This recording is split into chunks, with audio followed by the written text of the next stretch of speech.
Nang kinabukasan nga, samantalang siya'y patuloy ang kanilang paglalakad, nang malapit na sa bayan, si Pedro umakyat sa ibabaw ng bahay upang manalangin ng may oras na ika-anim. At siya'y nagutom at nagnais na kumain. Tatapat samantalang nangaghanda sila ay siya'y nakatulog. Nakatulog. Nawala ng diwa. Nawala siya ng diwa. Nakatulog. So nakatulog si Pedro. At nakita niyang bukas ang langit na naginip. Nung nakatulog siya, sa pagtulog niya, nakita niya na ang langit ay bukas.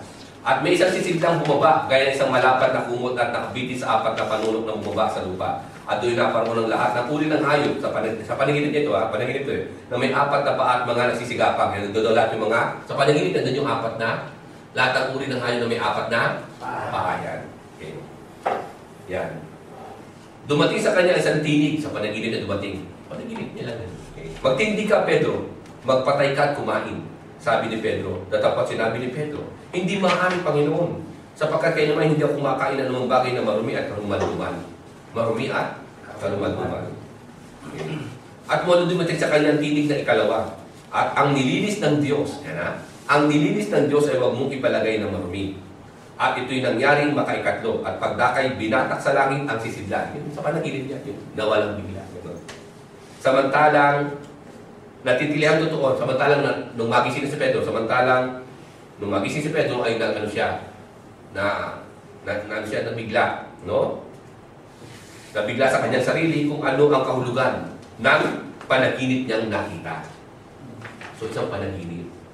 Sa panaginip ni Pedro, may isang sisidlan. Sinabi na, nung makita niya may mga apat na hayop, doon sa sisidlan na yun, sabi niya, ayokong kumain ng marumi. Sabi ng Diyos, ang nilinis ng Diyos ay huwag mong sabihin sapagkat nilinis nito ng Diyos. Nasaan ang baboy? Sabi ko, nasaan ang baboy dyan, Pastor? At saka yung binasa mong yan, hindi pa pagkain ang tinutukoy dyan. Ang tinutukoy dyan yung pakikisalamuha ng Hudyo sa mga hindi Hudyo. Pinagbabawal yun. Nandito yung sa talatang 28. See? At sinabi sa kanila, si Pedro lang sa salita, at sinabi niya sa kanila, nalalaman nila hindi matuwid sa isang taong Hudyo na makisama at lumapit sa isang taga-ibang bansa. At kayo may ipinakilala sa akin ng Diyos. Ito yung kasagutan na sino mang tao huwag kong tawaging marumi o karumal-duman.